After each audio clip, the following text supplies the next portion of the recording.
فإذا جاء أجلهم لا يستأخرون ساعة ولا يستقدمون আল্লাহ রাব্বুল আলামিন ঘোষণা দিয়ে বলেন, প্রত্যেকটা জাতি এবং প্রত্যেকটা গোষ্ঠীর একটা হায়াতের লিমিটেশন দিয়েছি আমি আল্লাহ। একটা নির্দিষ্ট সময়কাল আমি রব্বে কারীম বান্দাকে দান করেছি। ফাইদা জাআ আজালুহুম, ওই সময়টা যখন চলে আসবে, লা ইস্তাখিরুনা সাআতাও ওয়া লা ইস্তাকদিমুন, এক সেকেন্ড আগেও করা হবে না, এক সেকেন্ড পরেও করা হবে না। নির্দিষ্ট সময় বান্দাকে দুনিয়া থেকে বিদায় নিতে হবে। কথা বলেন ঠিক কিনা? নির্দিষ্ট যে হায়াতের সময়সীমা চলে আসবে, দুনিয়া থেকে বিদায় হতেই হবে। থাকার কোনো সুযোগ, দুনিয়াতে যদি থাকার কেউ যদি কোনো দুনিয়াতে থাকার অধিকার থাকতো, তাহলে একমাত্র মুহাম্মাদুর রাসূলুল্লাহ সাল্লাল্লাহু আলাইহি ওয়াসাল্লাম দুনিয়াতে থাকার পারমিশন পেতেন। কারণ যার জন্য দুনিয়া বানানো হয়েছে, যার জন্য আসমান বানানো হয়েছে, যার জন্য জমিন বানানো হয়েছে, যার জন্য পাহাড় পর্বত এত সুন্দর করে সৃজন করেছেন রব্বে কারীম, যার জন্য দুনিয়ার এত সাজসজ্জা, তিনি যেহেতু দুনিয়াতে থাকতে পারেন নাই, অতএব আপনি আমি কিভাবে থাকি যে দুনিয়াতে আপনা আমার থাকার জায়গা। কিন্তু হায়াতের জিন্দেগিতে এসে আমরা এই কথাটা ভুলে যাই যে দুনিয়া থেকে আমাদেরকে যেতে হবে।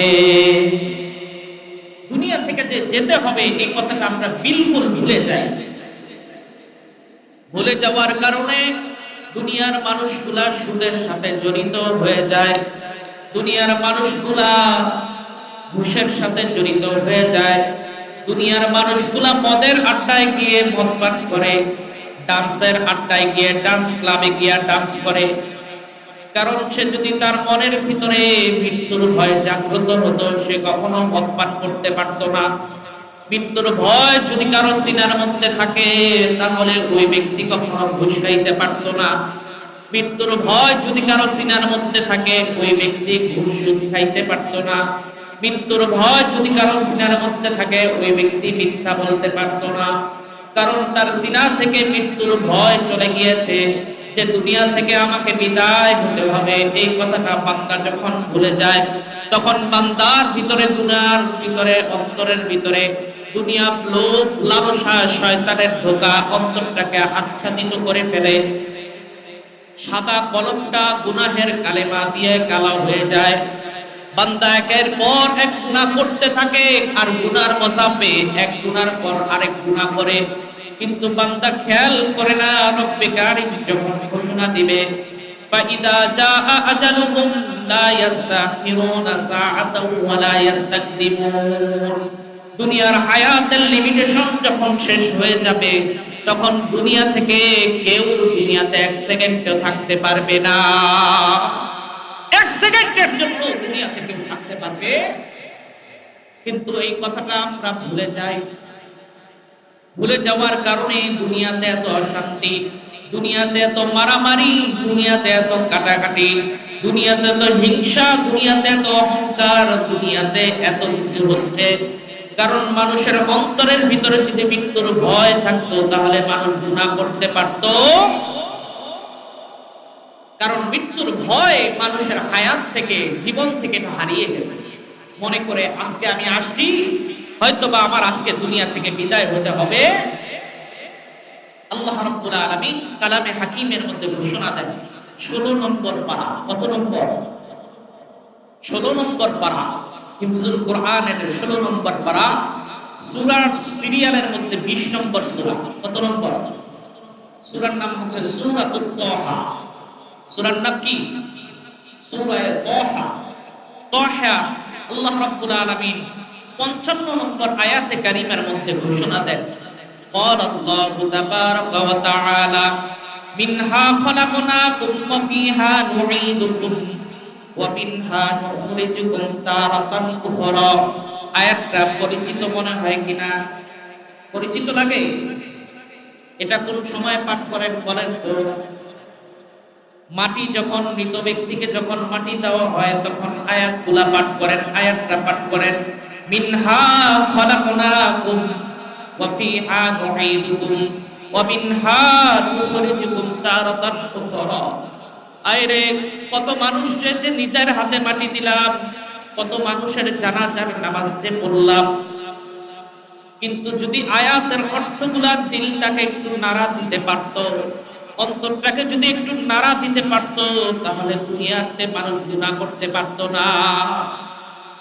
কত মানুষকে নিজের হাতে মাটি দিলেন আর কতবার পাঠ করলেন, মিনহা খলাকনাকুম ওয়া ফিহা নুঈদুকুম ওয়া মিনহা নুখরিজুকুম তারাতান উখরা। কিন্তু দুনিয়ার হায়াতের জিন্দেগিতে একবারও খেয়াল করলাম না আল্লাহ তাআলা কি বলল, মিনহা খলাকনাকুম, আমি আল্লাহ তোমাকে এই মাটি থেকে সৃষ্টি করেছি, ওয়া মিনহা নুখরিজুকুম ওয়া মিনহা নুঈদুকুম, আজকে আমি তোমাকে এই মাটির ভিতরে রাখতাছি, ওয়া মিনহা নুখরিজুকুম তারাতান উখরা, আবার এই মাটি থেকেই আমি রব্বে কারীম তোমাকে আবার পুনরুত্থাপন করব। আজকে আমি মাটির মধ্যে রাখতাছি তোমাকে, এবং তোমাকে মাটি থেকে সৃষ্টি করেছি, মাটির ভিতরে রাখতেছি, আবার মাটি থেকেই তোমাকে আবার পুনরুত্থাপন করব। অর্থগুলা যদি খেয়াল করতাম, অর্থগুলা যদি আমার অন্তরটাকে কাঁপায়া দিতে পারত, তাহলে দুনিয়ার মানুষ একজন মৃত মানুষকে দাফন করে এসে তার জানাজা পড়ে ফিরা আবার গুনাহ করার সাহস করত। হাদিসে পাকের মধ্যে আসছে, আল্লাহর হাবিব সাল্লাল্লাহু আলাইহি ওয়াসাল্লাম বলেন, একটা লাশ যখন দাফন করা হয় 24 ঘন্টা পার হওয়ার আগেই তার শরীরের মধ্যে আস্তে আস্তে দুর্গন্ধ হতে থাকে।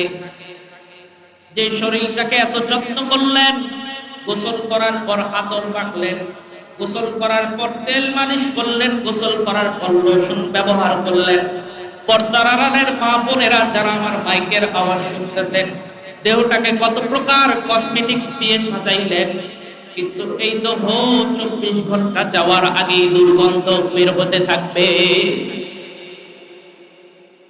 আস্তে আস্তে শরীরটাকে পচতে শুরু করবে। তার 24 ঘন্টা যাওয়ার আগে মানুষের যে পিছনের রাস্তা আছে, পিছনের রাস্তা থেকে এক প্রকার দুর্গন্ধযুক্ত ময়লা বের হয়। এই ময়লার সাথে এক প্রকার পোকা বের হয়। এই পোকাগুলা তার সমপর্যায়ের পোকাগুলাকে আহ্বান করতে থাকে, স্বজাতীয় পোকাগুলাকে আহ্বান করতে থাকে। 24 ঘন্টা যাওয়ার আগে গোটা দেহটা পোকা দিয়ে ভরে যায়। চোখটা বন্ধ করো না রে বাবা, দিলটাকে একটু নরম করে দাও, অন্তরটাকে ভাবো রে মন, দুনিয়াতে আসছি, দুনিয়া থেকে বিদায় হতে হবে।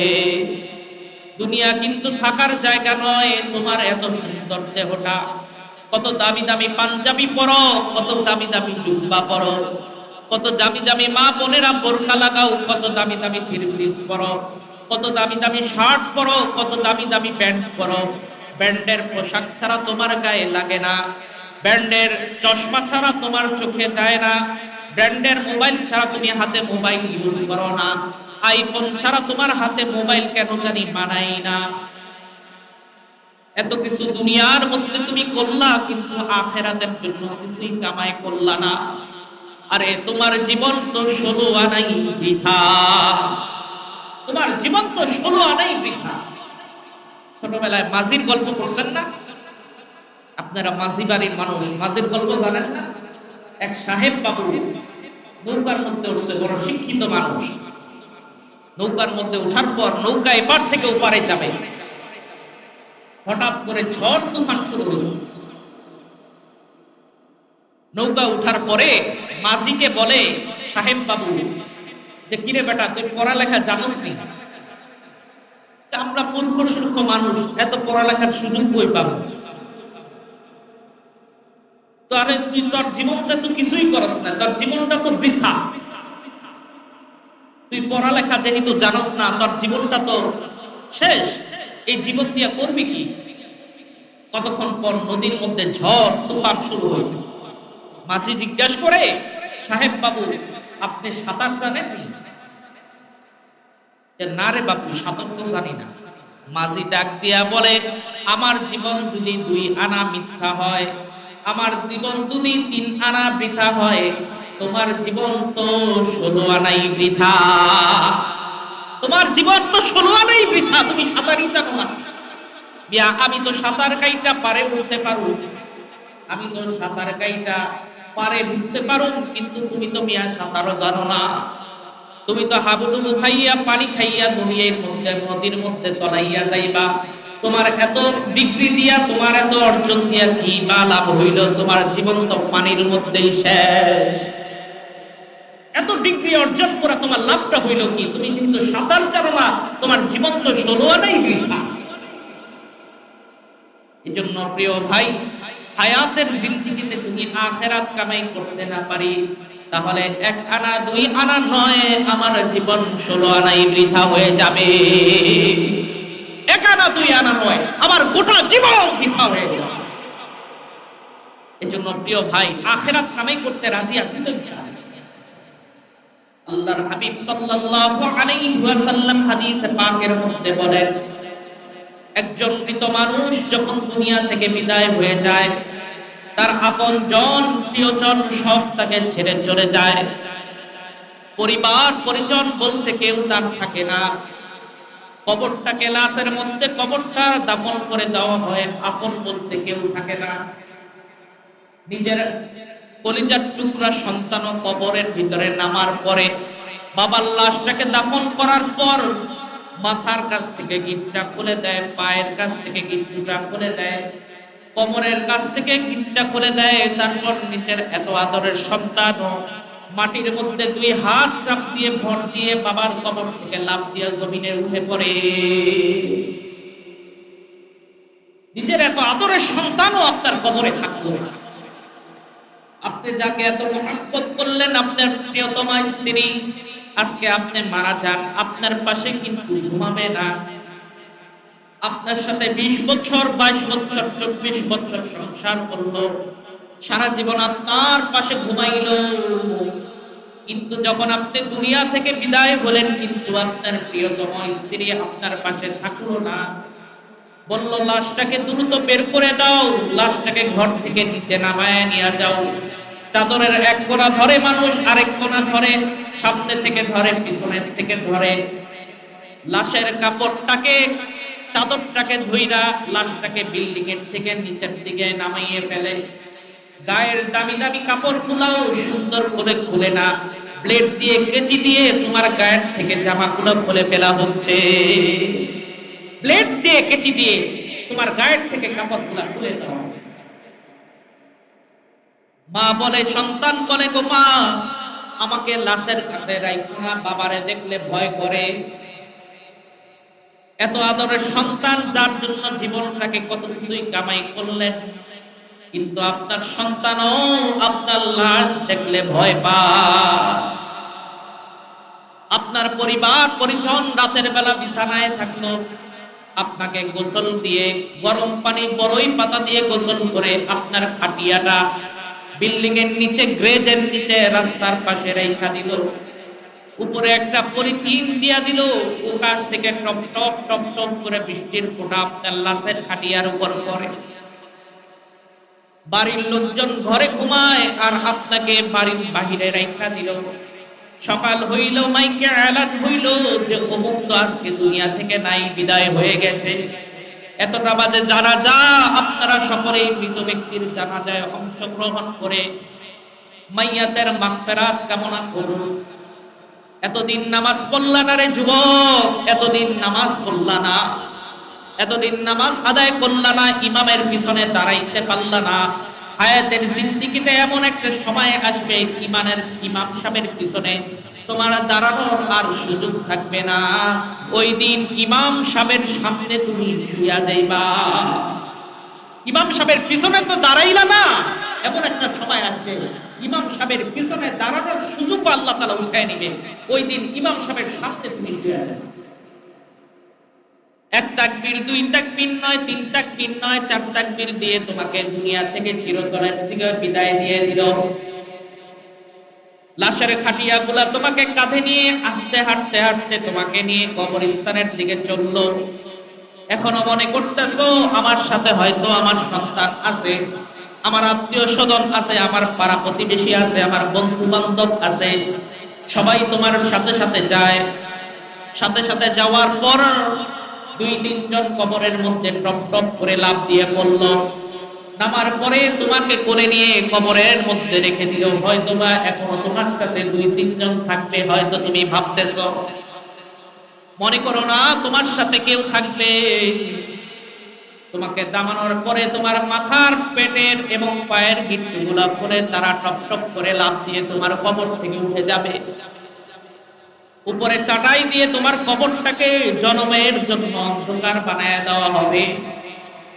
উপরে বাঁশের খলফা দিয়ে তোমার কবরের উপর একজন দুইজন করে মাটি দিতে থাকবে।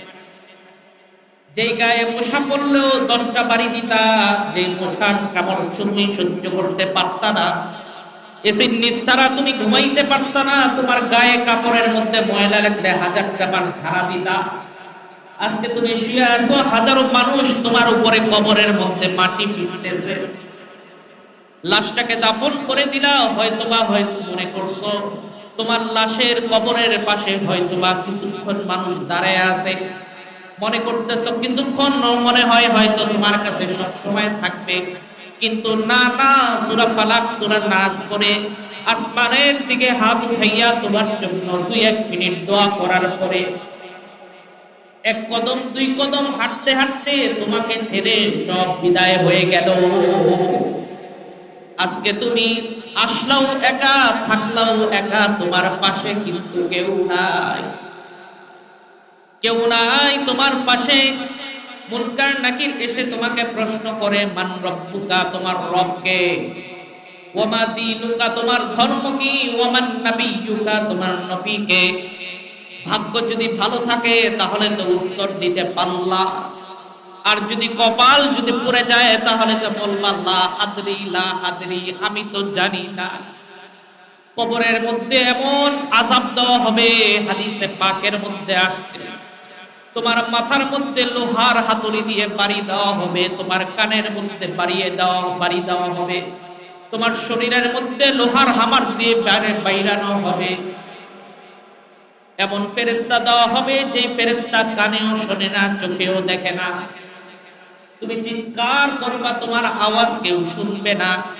কিন্তু আল্লাহর হাবিব সাল্লাল্লাহু আলাইহি ওয়াসাল্লাম বলেন, কবরের মানুষের আযাবের ডাক এতটা ভয়ানক হয়, এত ভয়ানক ভাবে তারা চিৎকার দেয়, মানুষ এবং জিন ব্যতীত দুনিয়ার সমস্ত মাখলুক কবরের আযাব শুনতে পায়। মানুষ আর ইনসান ব্যতীত কবরের আযাব সব প্রাণীরা, কবরের মধ্যে আযাব চলতেছে, তোমার পাশে কিন্তু কেউ নাই। যার জন্য ঘুষ খাইলা তোমার সন্তানও তোমাকে কবরের থেকে রাইখা চইলা গেল। স্ত্রীর জন্য সুদ খাইয়া দামি দামি কসমেটিক্স গৌরে কিনা দিছো, তোমার বউ আজকে কবরে নাই। কত কিছু করলা, বাড়ি করলা, গাড়ি করলা, কত দালান খোলা করলা, কত কিছুই না করলা, সবই পইরা গেল। তুমি বলদের মধ্যে কবরের মধ্যে শুয়ে রইলা। পোলাপান সব ভোগ করলো, আর গজারির আর মুরসুদের বাড়ি তুমি খাইলা। এর চাইতে বলদ কেউ আছে? আছে? অথচ দুনিয়ার জন্য কত পাগল, দুনিয়ার সন্তানের জন্য বাড়ি কইরা দিতে হবে, গাড়ি কইরা দিতে হবে, কত কিছু সাজায়া গুছাইয়া দিয়া আজকে তুমি কবরের মধ্যে এতিম হয়ে পড়া রইলা, তোমার পাশে কিন্তু কেউ না। এজন্য বুঝ থাকতে বুঝো রে মন, বুঝ হারায় গিয়ে কবরে গিয়ে চিৎকার করবা আর বলবা, ইয়া লাইতানি কুনতু তুরাবা, হায় আফসোস, আজকে যদি মাটি হয়ে যাইতাম। অন্য প্রাণী মরলে মাটি হয়, মানুষ মরলে মাটি হয় না।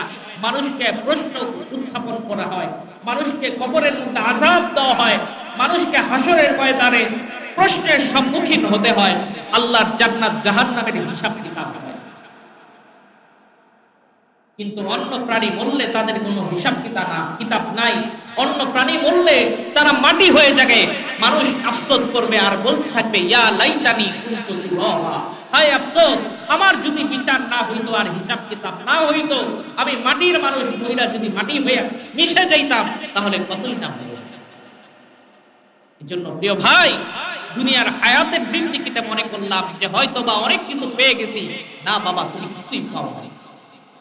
একটু আখিরাতটাকে সাজাও, তোমার কবরটাকে সাজাও, তোমার মিজানটাকে সাজাও, তোমার পুরসিরাতটাকে সাজাও, তোমার জান্নাতটাকে আমল দ্বারা পূর্ণ করো।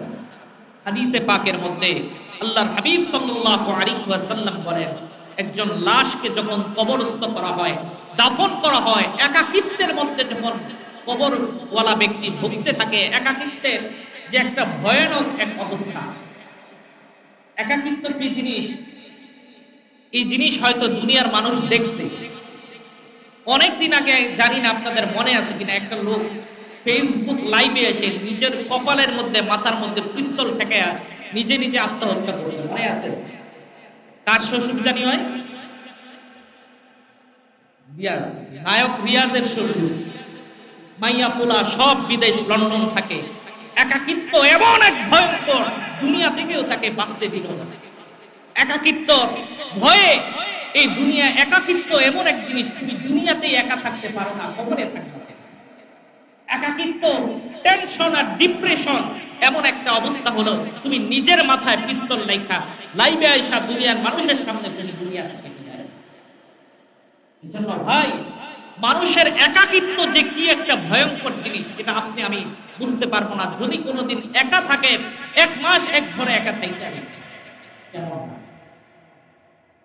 সেই একাকিত্বর ঘর আনা বাইতুল ওয়াহদা, কবর মানুষকে ডাকে আর বলতে থাকে আনা বাইতুল ওয়াহদা, আমি কিন্তু একাকিত্বের ঘর, আমার সাথে আসার সময় তুমি কিন্তু সঙ্গী নিয়ে এসো। যদি ভালো আমল হলা হয়, যদি নামাজওয়ালা হয়, যদি রোজাওয়ালা হয়, যদি তসবিহওয়ালা হয়, যদি কোরআনওয়ালা হয়, মৃত ব্যক্তিকে দাফন করার পরে হঠাৎ করে দেখবে তার ডান পাশে জানি কে দাঁড়ায় রয়েছে। জিজ্ঞেস করবে যে ভাই তুমি কে? আজকে আমার একাকিত্বের সময় তুমি আমাকে সঙ্গী হয়ে আসছো। বলবে আমি আর কেউ নয়, ঠান্ডার মধ্যে ওযু কইরা তুমি যেই নামাজ পড়ছো, আমি তোমার সেই নামাজ। তুমি আজকে কবরে একা থাকবা? না না দোস্ত, আমি তোমাকে একা থাকতে দিব না। তুমি যে হক আদায় করে আমার জন্য নামাজ পড়ছো, আমি তোমার সেই নামাজ, আমি তোমার ফজরের নামাজ, আমি তোমার জোহরের নামাজ, আমি তোমার আসরের নামাজ, আমি তোমার মাগরিবের নামাজ, আমি তোমার এশার নামাজ। রাতের বেলা যখন সবাই ঘুমায় থাকে, শীতের রজনীতে ঠান্ডা পানি দিয়ে ওযু করে তুমি যেই 2 রাকাত নামাজ পড়ছো, আমি তোমার তাহাজ্জুদের নামাজ। ডান পাশ থেকে তাকে অভয় দিবে, হে কবরওয়ালা তুমি ভয় পেও না, আমি নামাজ তোমার ডানে আছি। হঠাৎ করে বাম দিকে তাকিয়ে দেখবেন যে বাম পাশে যেন কে দাঁড়িয়ে আছে। বলবে ভাই তুমি কে? আজকে একাকিত্বর সময় তুমি আমাকে সঙ্গী হয়ে আসছো। বলবে যে আমি কেউ নয়, তুমি সারাদিন না খেয়ে থেকেছ, আল্লাহর সন্তুষ্টির জন্য সন্তুষ্ট অর্জন করেছ, আমি তোমার সেই রোজা। আমি তোমার সঙ্গী হয়ে তোমার বাম পাশে, আমি তোমাকে সঙ্গী হয়ে তোমাকে ভরসা দিতে আসছি, তুমি কিন্তু ভয় পেও না। হঠাৎ করে দেখবে যে মাথার শিওরের সামনে যেন কে দাঁড়ায় আছে। বলবে ভাই তুমি কে? বলবে আমি আর কেউ না, তুমি যে মাঝে মাঝে একটু কোরআন তেলাওয়াত করতা, মাঝে মাঝে একটু সূরা ফাতিহা, সূরা ফাতিহা, সূরা ফালাক, সূরা নাসটা একটু বিছানায় শুইয়া শুইয়া তেলাওয়াত করতা, মাঝে মাঝে সূরা ইখলাসটা বইসা থাকলে পড়তা, মাঝে মাঝে হয়তো সূরা বাকারাটা তেলাওয়াত করতা, মাঝে মাঝে হয়তো সূরা ইয়াসিনটা তেলাওয়াত করতা, মাঝে মাঝে হয়তো সূরা ওয়াকিয়াটা তেলাওয়াত করতা। আমি আর কেউ নয়, আমি তোমার কালামে হাকিমের তেলাওয়াত তোমার মাথার কাছ থেকে তোমাকে অভয় দিতে আসছি, তুমি কিন্তু ভয় পেও না। কিছুক্ষণ পর খেয়াল করে দেখবেন পায়ের কাছে যেন কে দাঁড়িয়ে আছে। বলবে ভাই তুমি কে? আমার একাকিত্বর সময় তুমি সঙ্গী হয়ে আসছো। বলবে আমি আর কেউ না, তোমার ছোট্ট ছোট্ট আমলগুলা তোমার পায়ের কাছে এসে তোমাকে সঙ্গী হয়ে আসছি। এজন্য ভাই নামাজ যদি ছেড়ে দাও, রোজা যদি ছেড়ে দাও, তেলাওয়াত যদি ছেড়ে দাও, ছোট ছোট আমল করা যদি ছেড়ে দাও, কবরের মধ্যে কোনো সঙ্গী খুঁজে পাবা না। আর যদি নামাজ নিয়মিত পড়ো, তেলাওয়াত করো, রমজান শরীফের রোজা রাখো, ছোট ছোট নেক আমল গুলাকে ধরে রাখো, কবরের মধ্যে তোমার সঙ্গী হবে। এজন্য প্রিয় ভাই, নামাজ পড়বো না ছাড়বো, আজকের থেকে একটু নিয়াত করতে পারি কিনা নামাজ আজকের থেকে কাজা করব না। আমার তো দিকে মাঝে মাঝে চোখের থেকে পানি আসে, চলে আসে, দেখি যেই ছেলেগুলা কোনোদিন নামাজ পড়তো না, ফজরের সময় ঠান্ডা পানি দিয়ে ওযু করে যুবক ছেলেগুলা যৌবনের তারুণ্যতা ভেদ করে নিজের এই যৌবন চাইলে সারা রাত্র গুনার আড্ডার মধ্যে মোবাইলে কাটাইতে পারত। আমার বড় আফসোস লাগে, আর মনে হয় যে আরে বৃদ্ধ মানুষগুলা আগে দেখতাম যে ফজরের নামাজের সময় কাতার বন্দি হইত, কিন্তু বুড়া মানুষগুলার কবরের ভয় আজকে চলে গেছে। আমার কাছে দিলে মাঝে মাঝে আনন্দে চোখ থেকে পানি চলে আসে, দেখি ফজরের নামাজের মধ্যে ফজরের কাতারগুলা পূর্ণ হয় যুবক ছেলেদেরকে নিয়ে। বলি আল্লাহু আকবার। আপনারা শুনলে আশ্চর্য হবেন, আজকে আমাদের এই 1-1.5 মাস যাবত আমি দেখতেছি, আজকে আমাদের এই মাঝিবাড়ি মসজিদে ফজরের নামাজের সফগুলা, ফজরের নামাজের কাতারগুলা পূর্ণ হয় যুবক ছেলেদেরকে। এমনে এমনে হয় নাই, কিন্তু মেহনতের ফসল এগুলা। এদেরকে যদি সময় না দিতাম তাহলে এরা নামাজে কিন্তু আসতো না। এজন্য প্রিয় ভাই, যুবকদের সিনার ভিতরে যদি মৃত্যুর ভয় ঢোকে, বাবা তুমি তোমার জীবনের অনেক বয়স হয়ে গেছে, হায়াতের জিন্দেগি বৃদ্ধ হয়ে গেছো, তোমার চুল দাড়িগুলা পেকে পেকে তোমাকে সিগন্যাল দিতেছে দুনিয়া থেকে কিন্তু যাওয়ার সময় হয়ে গেছে। কোমরে একটু ব্যথা, মনে করতেছো তুমি অসুস্থ হয়ে গেছো। না না, হয়তোবা সাময়িক ভাবে তুমি অসুস্থ হয়েছো, মনে করবা দুনিয়া থেকে যাওয়ার জন্য এই ব্যথা তোমাকে সিগন্যাল দিতেছে। চুলটা সাদা ছিল, আস্তে আস্তে পেকে সাদা হয়ে গিয়েছে, মনে করো না এটা তোমার জীবনের সামান্য ভাবে একটু পেকেছে। না না, এটা হায়াতের জিন্দেগিতে তোমাকে সিগন্যাল দিতেছে তোমার দুনিয়া থেকে বিদায় হতে হবে। এটা সিগন্যাল দিতেছে তোমাকে দুনিয়া থেকে বিদায় হতে হবে। আগে রুকু করতে পারতা, সিজদা করতে পারতা, এখন কিন্তু রুকু দিলে কোমরটাকে ব্যথা করে, হাঁটুটা ব্যথা হয়। মনে কইরো না এটা হয়তো প্রাকৃতিক কারণে পুরা হয়ে গেছে, শরীর দুর্বল হয়ে গেছে, এই জন্য হয়তো বা ব্যথা।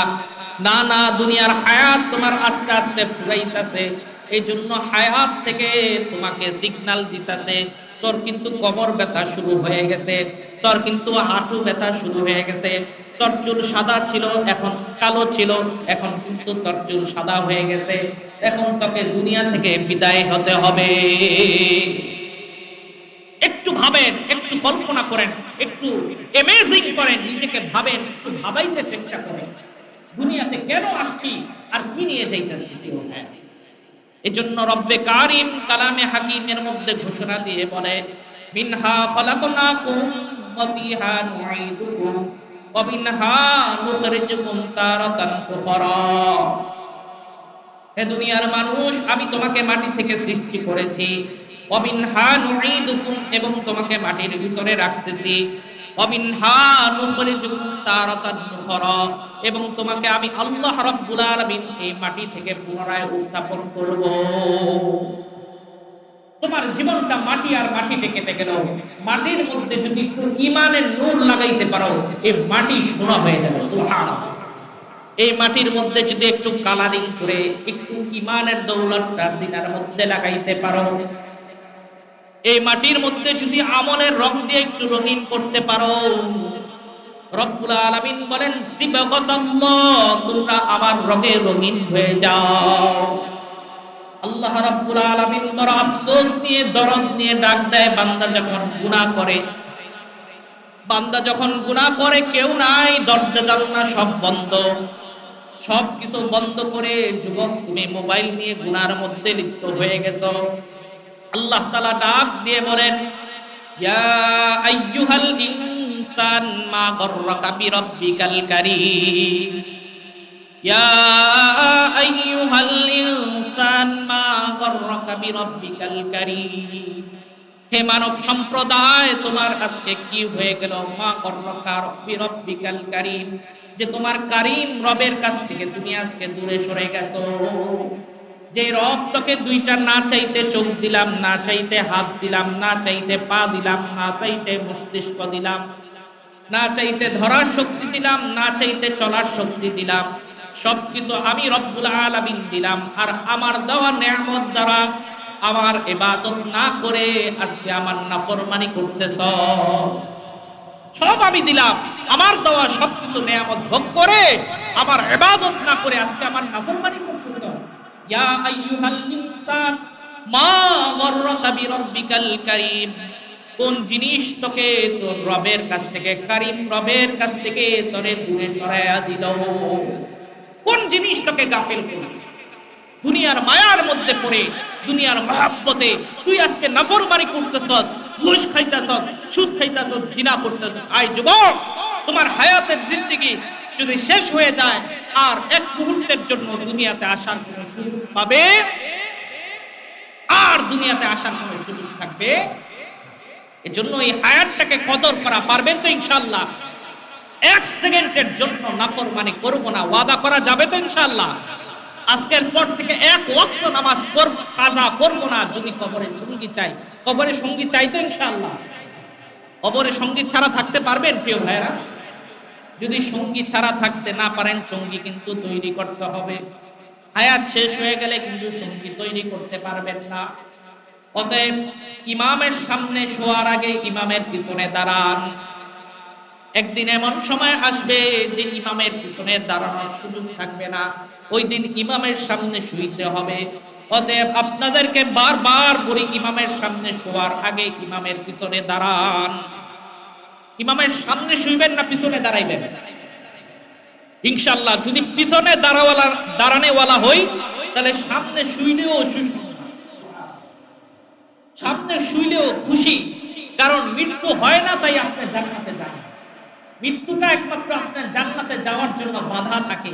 আল্লাহ রাসূল সাল্লাল্লাহু আলাইহি ওয়াসাল্লাম হাদিসে পাকের মধ্যে বলেন যে তোমার মৃত্যু হচ্ছে, মুমিনদের জন্য মৃত্যু হচ্ছে উপহার স্বরূপ, তুহফাতুল মুমিনিল মাউত। ক্বালা রাসূলুল্লাহি সাল্লাল্লাহু আলাইহি ওয়াসাল্লাম তুহফাতুল মুমিনিল মাউত, মৃত্যু হচ্ছে মুমিনের জন্য উপহার স্বরূপ। মৃত্যু কি? মুমিনের জন্য উপহার স্বরূপ। উপহার কখন দেয়? যখন ভালো কাজ করার পরে রেজাল্টটা যখন ভালো হয়, ক্লাসে ফার্স্ট ডিভিশন পেলে একটা উপহার দেয়, বাবা মা দেয়, স্কুলের টিচাররা দেয়, দুনিয়াতে ভালো প্রতিযোগিতায় জিতলে ভালো একটা পুরস্কার পায়। তোমার হায়াতের জিন্দেগিতে তুমি যদি ভালো আমল করো, তোমার এই মৃত্যু ভয়ের কারণ না, তুহফাতুল মুমিনিল মাউত, মুমিনের জন্য তো মৃত্যু উপহার স্বরূপ। সুবহানাল্লাহ। তোমার মৃত্যু হইতে দেরি, জান্নাতে যেতে দেরি হবে।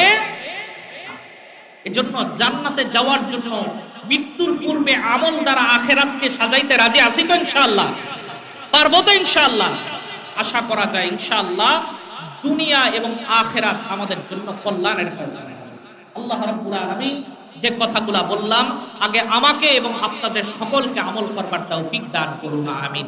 ওয়াল আখিরু দাওয়ানা আলহামদুলিল্লাহি রাব্বিল আলামিন, ওয়াসসালাতু ওয়াসসালামু